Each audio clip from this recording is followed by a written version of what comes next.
families and whoever else is here to join us today. My name is Lauren and this is Fostering Lauren. A little bit about me, I always throw out there, I'm a foster mom, I'm an adoptive mom, I'm a biological mom to some of my kids. I have 10 kids and I'm former foster youth myself. So I'm always kind of taking things from both perspective. And as always, and especially for this video, I am speaking solely on my experiences and my opinion, and nothing I'm saying is coming from me being a trained professional, because I am not. I am not a trained professional. I'm not a trained therapist. I've gone to therapy and a lot of my kids go to therapy, but this is all just from my own personal experiences and viewpoints. And I'm hoping this video more serves, if nothing else, just to kind of say, hey, I'm in this with you too, because you may kind of be feeling some of what I'm saying, and it's because you are in this world right now too. So it is Christmas Day here at my house, and this video has been a little bit of a long time coming in that I wanted to shoot this video before Thanksgiving, and I just could not get it together enough because it has been utter chaos around here. But let's talk about holiday triggers. So when I talk about holiday triggers, a few of you might be a little newer in your journey, or maybe you're even just looking into foster care for the first time. So I want to say right now, do not let what I'm saying freak you out or take you off course or discourage you in any kind of way. And I'll explain a little bit more of that later. But otherwise, maybe you're seeing this video and the second I said holiday triggers, you knew exactly what I was talking about because you're on this journey too, and you're totally having some of this go on in your house. Okay, so here's what I mean. So we hit around that holiday time, and let me preference this, okay? When I say holiday, I don't just mean holiday, okay? Because birthdays count in this little list, right, of holidays. Significant times a year, school starting, school ending, these kind of things, okay? So big yearly milestones, okay? So when I say holiday triggers, I'm talking about when we hit a certain time of year, our kids hit a certain time of year, and just the poo hits the fan, right? So you start seeing behaviors either you've seen before, but maybe they're coming out a little stronger, or maybe new behaviors you've never seen before. Maybe you see your child regress.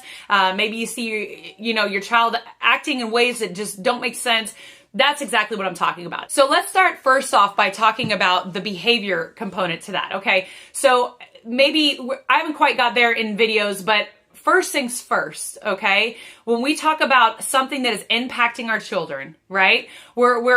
It's easy to kind of get into the moment of thinking that this is a behavior and then I need to address that behavior. So something to learn about me, just as a human being, I tend to lean towards the side of connected parenting. If you've not heard of connected parenting, don't stress. I will talk about that in other videos. A lot of those types of looking at our children that come from hard places is it's about peeling back that onion, right? Taking those layers back. So a lot of the behaviors aren't necessarily what they seem. So I'm going to give you an example. We've been a homeschool family for about 10 years, but while one of my kids was still in foster care, he had to go to public school, and during that time he got suspended on the regular. And usually it was you could kind of see when things were happening in the case, all of a sudden behaviors would shift at school. Well, it turns out in the long run, after therapy, after we had gone through counseling and sought help, that he wasn't just trying to act out or be angry or be mean or anything like that. It was that he was actually having panic attacks, and he didn't, in his little 8-year-old body, know how to express that verbally. He didn't know how to articulate that. And so instead, he would start getting scared. His scared would come out in anger. He would start flipping tables and yelling out at people. And I don't know if you've ever had a panic attack. I have. And I will tell you, that is not the time to be talked to as far as somebody coming in and just saying, hey, calm down. When you're in that moment, you really feel like your body is falling apart and you are dying. And so he would get that feeling in the middle of a school day and completely flip out in class, right? And so what looks like a behavior and, hey, I'm acting out, hey, I'm being defiant, hey, I'm saying no, is actually a lot of times there's a need there that needs to be met, or an emotion there that can't be articulated, or something that needs to be regulated that they are unable to regulate. And so that's kind of more what we're looking at. So when I talk about holiday triggers, I'm talking about what could look like your child saying, I refuse to sit down and have Christmas dinner with you. And maybe it's not a refusal, but more of a can't. So maybe there's something circling around their mind, or even on a deep level, on a subconscious level, something that is just triggering an emotion from something they've experienced before in life in that same exact environment, or that same exact sound, or that same exact taste or smell. Something is triggering something in their mind. So I've noticed a few things about holidays. So some of my kids will look back and they see holidays with bios as this beautiful, awesome thing. And some of them remember it being horrible. But I'm going to tell you what, whether the memory is awesome or horrible, chances are there's going to be a trigger there, because if they were awesome, there's this grieving that's going on of how come I'm not still there with them during this awesome moment, or I miss them. And if it's something horrible, some big life event that was scary or painful, might be reliving that in the moment. So I'm going to give you another example of one of my other little guys. I shouldn't say little guy. He's a big guy. He's been with us for 2 years, and both years he has refused to decorate the Christmas tree.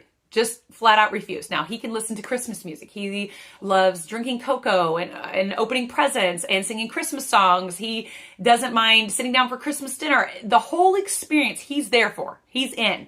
He's in it to win it.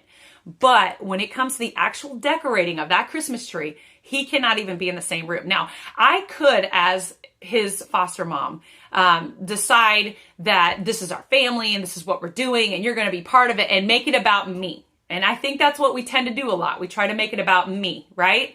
Or I could realize that this has nothing to do with me, and that there's something going on. There's something about pulling that tree away from the wall, that empty tree, putting it together, because ours is artificial, and putting the decorations on in the first place that makes things hard. I even watched this kid make homemade ornaments this year. That's not the issue. There's something about pulling that tree out for the very first time and setting it up that just sends him on a tailspin. Last year was much worse than this year. This year, at least, he was willing to be semi-adjacent to us and not muffling his ears. But last year, he didn't want to hear it. He didn't want to see it. He didn't want to smell it. He didn't want to know anything about it. He didn't want to be shown it. Now, when it was done and it was lit up, he was fine.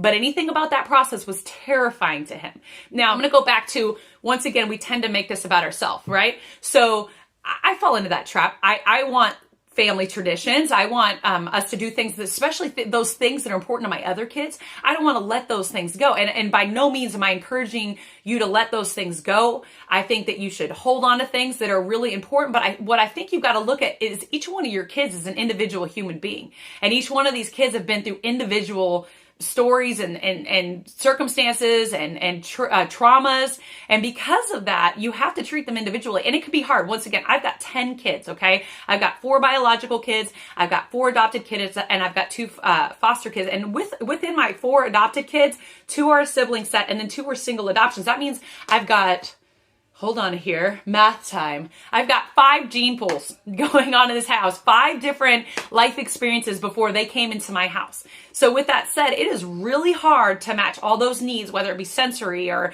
someone's got anxiety or this one has depression or PTSD. It can be really hard. You know, this triggers this one, but this one finds it to be a joy. It can be really hard to balance all of that out. And listen, mama and dad, and daddy too, if you're going through this, listen, I hear you, and I know it is so rough and so hard and such a balancing act, and I'm here for you. I have no good advice on that other than that you are not alone. I just want you to know you're not alone, and all you can really do is your best. And trust me, if you're doing your best, you're doing an amazing job. So keep trying to hang in there and go for it. What I would encourage you to do is not take any of it personally. So I saw a person ask on Facebook, once again, going back to the question of, you know, should these children get Christmas presents? They've yelled and screamed and trashed the house and done all these things around Christmas time. Well, yeah, you should still give them the Christmas presents. The Christmas presents have nothing to do with who they are, what they're experiencing internally because they're triggered, right? I mean, these are 2 totally separate things. And so that's kind of why I wore this hat, right? Because my hope for you is that you're willing to show your kids grace, and extend grace to those around you that are really, really hurting. I have a meme, and I'm going to try to post it right now. So I really love the Starbucks sign because I think that we don't realize, like we look out into the world and we see that there is potentially a very hurting world around us, but we don't bring that home. Like we forget that some of that is happening right under our nose. And I do have kids that are stuffers, and maybe we can talk about that in a different video. But basically I look around this holiday and I go, I've got a couple kids that are going to tell me the entire time they're fine. They're going to have a smile on their face and they're going to be great. But those are the ones I really have to watch, the ones that don't have their heart on the sleeve, the ones that kind of suppress all their feelings, because those are the ones that aren't going to tell you when something is wrong. All right. So anytime one of your kids, by the way, I'm going to encourage you, this is a little side note, different video some other time, but I'm going to encourage you, anytime one of your kids comes up and tells you how they are physically or mentally or emotionally feeling, that you give them one of these, because that is a huge deal. Listen, 40-year-old former foster youth, and I still struggle with that. That is something I currently am working on in therapy, is recognizing how I feel in the first place to even be able to express that. So if you have kids right now that are triggered, and then after the fact they're going, hey, I'm so sorry, there was just something about that was like not sitting with me right, you give a round of applause, pat on the back, and just say, buddy, just thank you so much for telling me how you feel, because that is going to go a long way. And that is one of the biggest life skills you can give your kids, is showing them how to express what is going on inside. So those little monsters, we always say they become bigger monsters, right? The older you get, right? So you got to eventually deal with those monsters. So the best way to do it is to let out and just express those things. And so I'm always so proud of my kids when they do that. But anyway, I just wanted to get on here and I just wanted to tell you, look, moms, dads, future moms, future dads, you are not alone.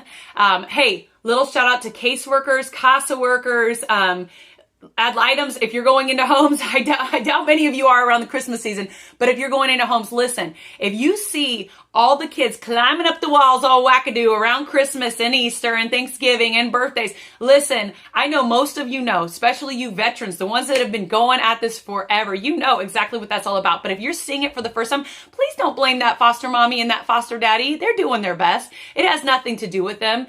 Holidays are hard for a lot of people, and we see it in adults all the time, and we extend so much grace to that. We see movies and TV shows where people are struggling through the hospital.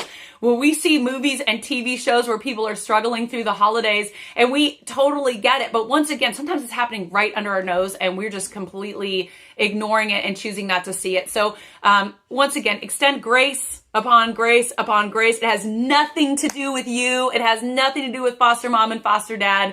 We're all just trying our best. So Merry Christmas, everybody. Please like, subscribe. Once again, comment, because I want to hear what you're going through. What's your Christmas like? Let me know in the comments below, and I will see you next time.